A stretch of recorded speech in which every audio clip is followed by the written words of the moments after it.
O Senhor esteja convosco. Ele está no meio de nós. Proclamação do Evangelho de Jesus Cristo, segundo Mateus. Glória a vós, Senhor. Naquele tempo, Jesus foi à região de Cesareia de Filipe e ali perguntou aos seus discípulos: quem dizem os homens ser o Filho do Homem? Eles responderam: alguns dizem que és João Batista, outro que é Elias, outros ainda que é Jeremias ou algum dos profetas. Então Jesus lhes perguntou: e vós, quem dizeis que eu sou? Simão Pedro respondeu: tu és o Messias, o Filho do Deus vivo.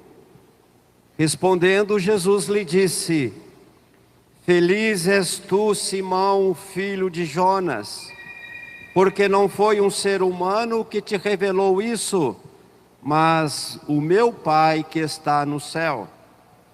Por isso eu te digo que tu és Pedro, e sobre esta pedra construirei a minha igreja, e o poder do inferno nunca poderá vencê-la. Eu te darei as chaves do reino dos céus.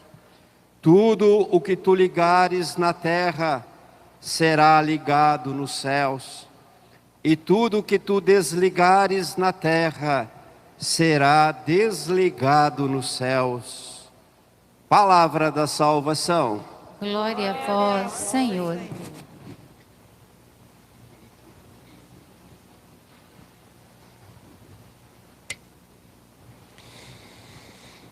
Queridos irmãos e irmãs, acabamos de escutar esse texto de Mateus, que é tão bonito saborear ele, imaginar como foi. Cesareia de Filipe era uma cidade nova, já construída pelos romanos. Ali tinha um palácio romano construído em cima de uma rocha, com essa paisagem de fundo que aconteceu esse momento de revelação. Quando Jesus parabeniza Simão, era o nome de Pedro, diz assim: feliz, ou bem-aventurado és tu, Simão, filho de Jonas, porque não foi um ser humano que te revelou isto, mas foi o meu Pai que está no céu. Pedro não chegou à conclusão que Jesus é o Messias, o Filho de Deus, pela própria cabeça, pela própria filosofia, pelo próprio raciocínio. Ele era um pobre pescador, analfabeto. Foi Deus que, escolhendo ele e a missão que ele teria na sua igreja, revela. Por isso, quando Jesus fala: tudo que ligares na terra será ligado no céu, tudo que desligares na terra será desligado no céu, ou indo mais para o literal do texto grego, terá sido ligado no céu, terá sido desligado. Quer dizer, antes mesmo de você dizer na terra uma coisa, ela já aconteceu no céu, e assim como o Pai te comunicou isso, assim tudo aquilo que serve para guiar a igreja é o Pai que vai te comunicar, e você vai comunicar para todos. Então, esse dom que vem de Deus, que não vem da virtude humana, e de fato os evangelhos que o apóstolo mais mencionado nos evangelhos é justamente Pedro, e aí não só nesse texto que a gente vê a importância de Pedro, mas também na quantidade de vezes que ele é citado no Evangelho e no Novo Testamento em geral.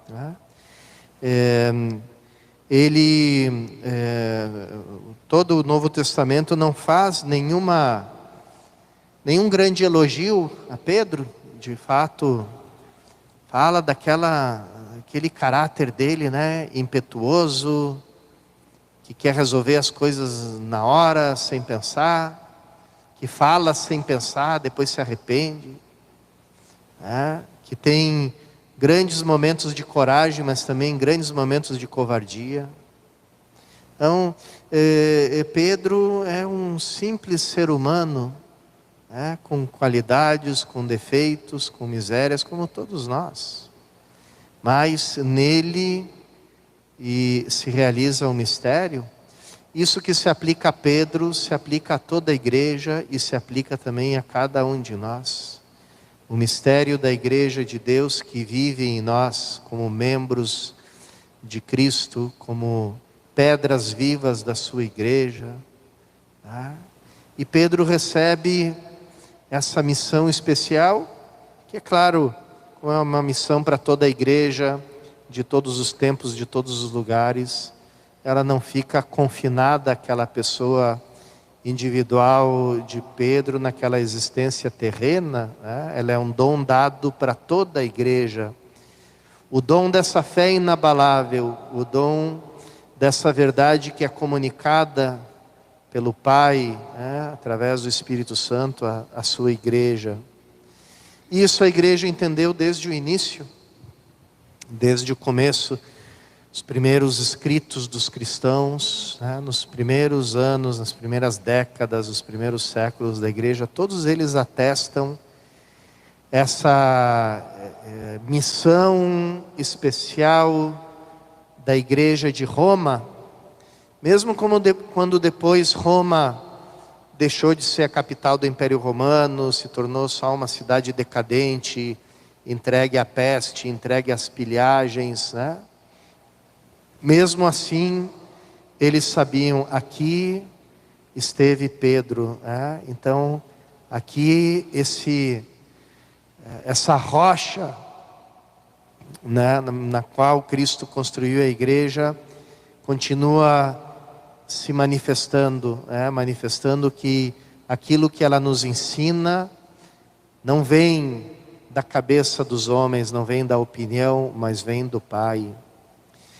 Isso é muito importante, irmãos e irmãs, a gente se lembrar, nesses tempos onde todo mundo se tornou especialista em opiniões.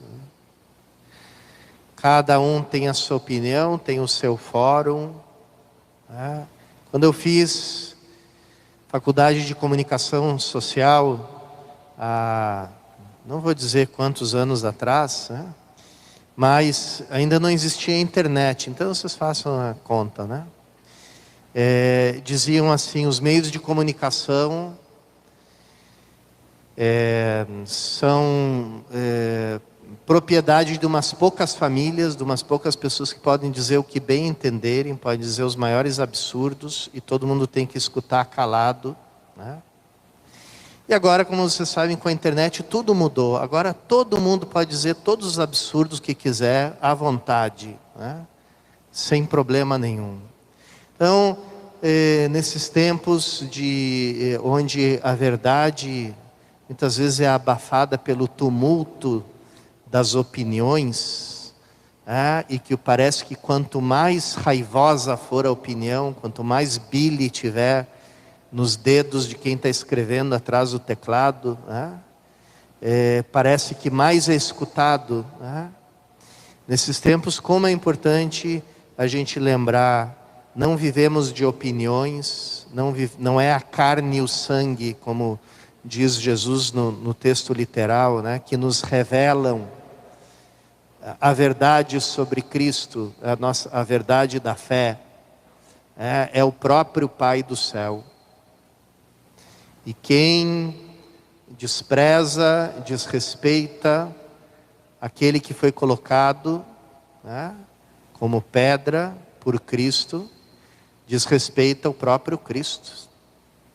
E quem desrespeita o próprio Cristo, como diz Jesus, quem vos ouve, a mim ouve. Quem vos despreza, a mim é que despreza. E quem me despreza, despreza aquele que me enviou. Então, irmãos e irmãs, é por isso essa festa da Cátedra de São Pedro, é tão importante para nós nesses tempos que correm. Vamos escutar Pedro. Vamos escutar com boa vontade o que Pedro nos fala.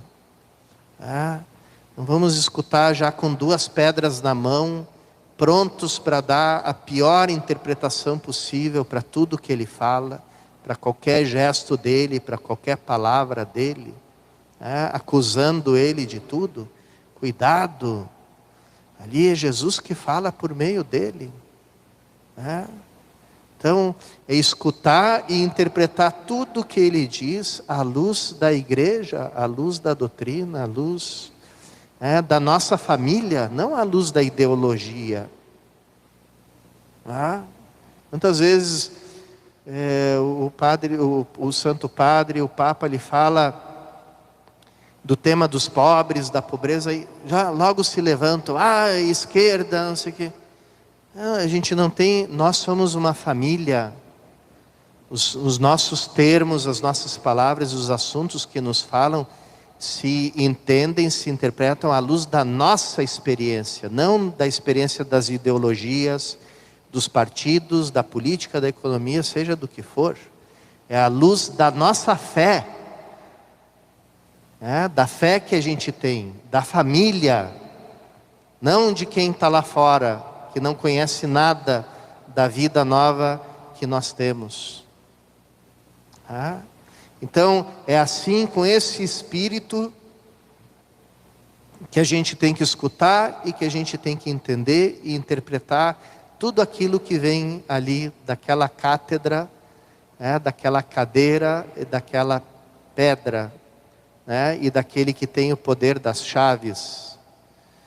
Porque aquela cadeira seja a cadeirinha mal parada, de madeira velha, na qual São Pedro se sentou e que está ali no relicário do altar da cátedra no Vaticano, seja as cadeiras cheias de ouro e de pérolas dos papas do passado, sejam as cadeiras mais simples dos papas atuais.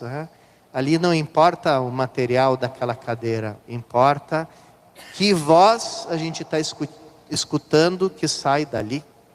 E é aquela que a gente deve escutar com o maior respeito, com o maior acatamento, com a maior reverência, porque ali é a voz do Pai.